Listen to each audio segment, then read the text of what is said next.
Lubbuun namoota 50 bakka tokkotti galaana Meeditiraaniyaa irratti dhabamtee jirti. Guyyaa har'aa gadda akka malee onnee namaa cabsu. Oduu keenya biraatiin obbo Geetaachoo Raddaa Jawaar Mahammad yaada isaa barreesse jechuun akka malee kitaaba Jawaar Mahammad qeequu fi arrabsuu isaatu dhagama. Walgahii mootummaan qindeesse irratti kan kana dubbate obbo Geetaachoo Raddaa bal'inaan isiniin geenya. Oduu keenya itti aanuun godina Horroo Guduruu Wallaggaa keessatti namichi itti gaafatamaa milishaa ture saballeen Oromoo jedhanii itti maxxanaa ture. Uummanni keenya garuu amma itti gaafatamaa faannoo yookaan hoogganaa faannoo Wallaggaa jechuun jarri faannoo muddatee jira. Waan hedduu nama ajaa'ibsiisu fira fakkaateetuma nu nyaataa ture. Kanallee mee bal'ina isaa isiniin gaha. Daawwattoota keenya kabajamoo fi jaallatamoo akkam jirtu bagarra deebin gara chaanala keenyaa dhuftan namoonni haaraa taatan subscribe godhuun miseensa maatii keenyaa ta'a.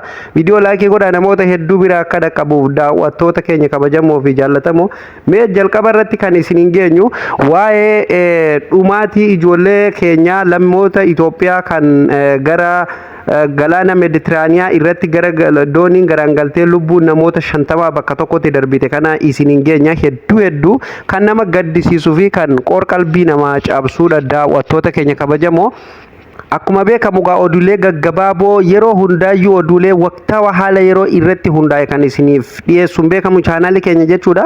Ammallee oduu ajaa'ibaa breaking news isiniif qabannee dhufne jechuudha. Daawwattoota keenya godaantonni Liibiyaa irraa gara Awurooppaa ce'uuf galaana Meeditiraaniyaa irratti dooniin imalaa turte jechuudha. Lammii Itoophiyaa kan ta'e namoota 50 lubbuun isaanii bakka tokkotti darbee jira jechuudha. Hedduu gadda onnee namaa cabsu jechuudha. Daawwattoota keenya hanga ammatti kan beekame namoota 50 jechuudha. Kan sanii achi kan sanirraaf immoo ammallee qoratamaa jira jechuudha. Oduun kun kan nu geesse amma zaanan viidiyoo isinii waraabaa jiru kanatti zaa afur dura jechuudha kan viidiyoon kun amma na dhaqqabe jechuudha.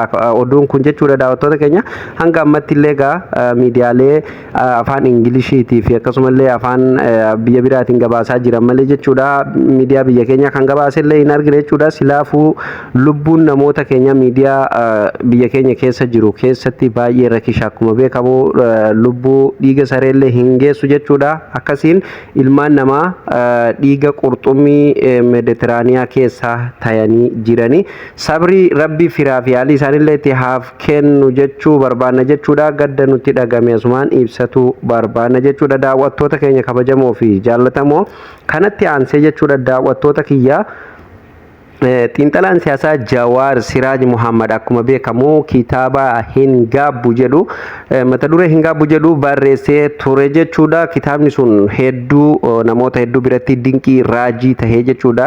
Hedduu namoota hedduu wal falmisiisaa ture walillee galchaa turuun isaanii yaadatama jechuudha. Hanga ammallee Jawaar eega kitaaba sana eebbisuu gara biyya alaa deeme hanga amma biyya keessatti hin deebine haala nageenyatti wal qabatee kana irratti akkuma beekamu Jawaar wayyaaneen kokkee wal qabanii yeroo wayyaaneen aangoo irra jirtu jechuudha. Akka malee jechuu waan achirratti waan gaarii hojjetee saba isaa gammachiisee diinota san immoo baay'ee isaan xiiqessee fi diinni immoo har'a obbo Geetaachoo Raddaa gaafa sanii nama aangoo guddaa qabuu fi nama akkaan uummata Oromoo kana miidhaa ture jechuudha. Har'a immoo waggaa meeqaaf lolarra turanii eega mootummaan Dr. Abiyyi aangoo qabatillee lolarra Abiyyi waliin kokkee wal qabaa turanii amma immoo eega Abiyyi walitti araaramanii jechuudha. Namoonni gariin yaaduma isaaniiti yookaan seenuma isaaniiti akka kitaabatti barreessanii lafa kaayan jedheeti kitaaba Jawaar Mahammad akka malee qeeqee ture jechuudha. Walgahii mootummaan biyya bulchaa jiru qopheesse irratti jechuudha. Waan hundaafuu booji'amaan hin hubatu malee kitaaba barreessuuni dura seenaa abbaa kitaaba seenaa Jawaar Mahammad beekuutu irra jiraata. Jawaar eenyu akka ta'e maal akka ta'e beekuutu irra jiraata ture jechuudha. Garuu inni useetuma haala walitti camaallaqee dhiisee jechuudha. Daawwattoota keenya nama seenaa isaa barreessee barsiiseetu kitaaba biraas barreessuu danda'a hubadha jechuudha.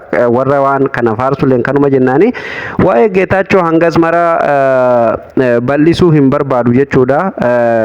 garaagarummaa Geetaachoo fi Jawaar irraa kan dubbachuu barbaade jechuudha. Wama xiqqoodha jechuudha.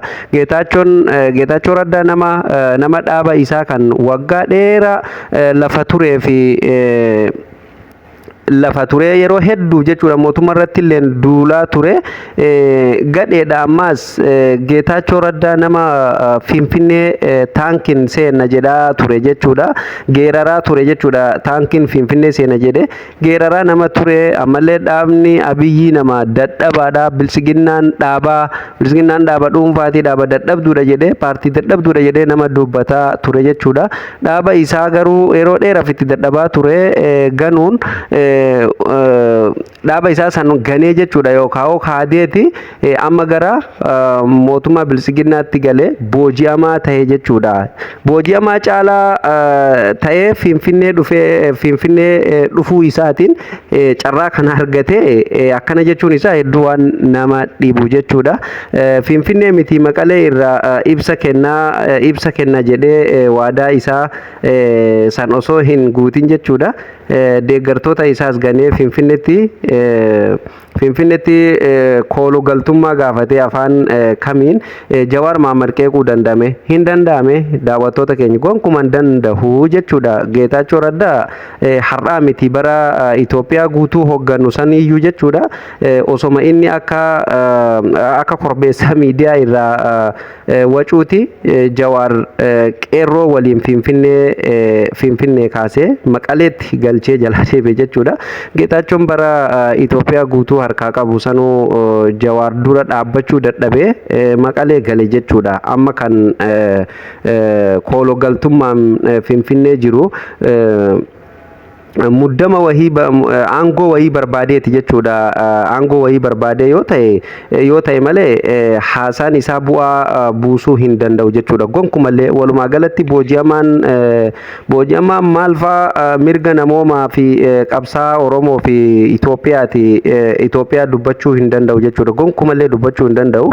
Geetaachoo Raddaa amma kan booji'amee miti jechuudha. Yeroo diinagdee Itoophiyaa fi waraana Itoophiyaa harkaa qabu Jawaar dura dhaabbachuu dadhabee booji'amaa irraa kan tolu qaama isaa booji'e yookaan magaa bilisiginnaatu isa booji'e dirqama qaamuma isa booji'esanii faarsuun isaa waan isarratti dirqama isarrallee fakkaatu kanaaf haa faarsu rakkoo hin qabu garuu seenaa namaa xureessuu fi seenaa gootaa balleessuun gaarii miti jechuudha.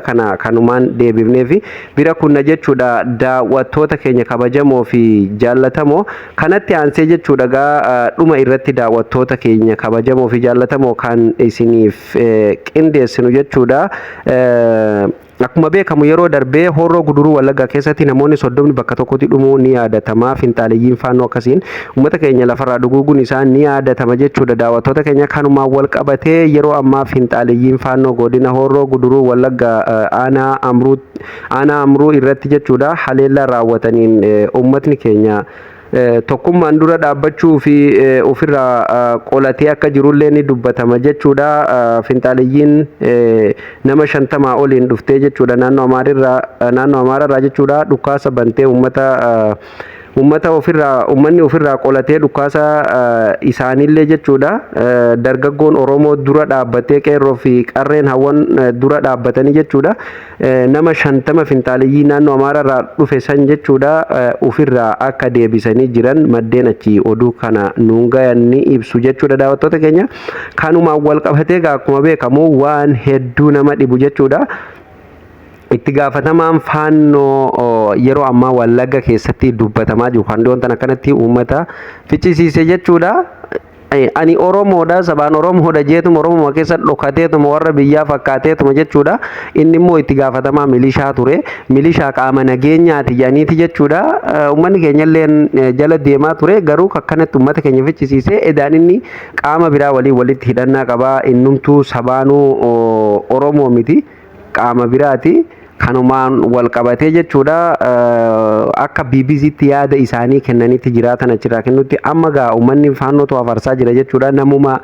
itti gaafatamaa milishaa achii ture santu amma maal ture itti gaafatamaa faannoo ture itti gaafatamaa faannoo Wallaggaa jedhanii muddatanii akkana miidiyaarraa ari'uu jiran jechuudha. Uummanni keenya wanni isaa hin galiif nama isaa hogganu sun eenyu akka ta'ee fi eessaa akka dhufee fi eessarraa akka dhufee fi eenyummaa isaa silaa beekuun gaariidha. Namni keenya illee itti gadhiiseetuma nama silaa aangoo qabatu malu ofirraa fakkeessanii nama aangoo qabatuun hin malle yeroo hedduu ofirra kaayan jechuudha. Haala saniin amma maal jedhaa jiranii qaama biraa naannoo Amaararraa waammatee gisee lolli hammaatu achitti uummata lafarraa ficcisiisaa turanii eegammoo lola san qaamni nageenyaa gidduutti bu'ee qabbaneessuuf yaalanii warra naannoo Amaaraatti dhufeen isin baafadhaa jedhanii achi isaan ni baafatanii ofirraa kuun dabreeti kuun immoo sulula adda addaa keessatti daheeffatee akka taa'aa jirullee maddeen achi eeruu BBCf kennanii ifoomsanii jiran jechuudha. Hundumaafuu baay'ee nama ajaa'iba jechuudha. Kanatu firaa kanatu diina addaan hin beekamnu akka wallisaan yaa xawalwaalee nama moo bineensa addaan wallaalee jedhe sanii hundaafuu uummata keenya of eeggannaa akka godhu asumaan dhaamsa dabarsuu barbaanna. Yeroo ammaa kanatti kanatu diina santu firaan adda hin beekamu waan ta'eef jechuudha. Daawwattoota keenya kabajamoo fi jaallatamoo oduuf odeessaaleen keenya gaggabaaboon guyyaa har'aa kana fakkaata jechuudha. Daawwattoota keenya namoonni chaanala keenya haaraa taatan immoo subscribe godhaa, viidiyoo laayikii godhaa. Daawwattoota keenya guyyaa guyyaan akka viidiyoon keenya isin dhaqqabuu fi yaada keessan komentii jalatti nuuf barreessuu hin dagatinaa. Sagantaan keenya xumurame sagantaa itti aanu walitti deebinutti nagaa ta'a.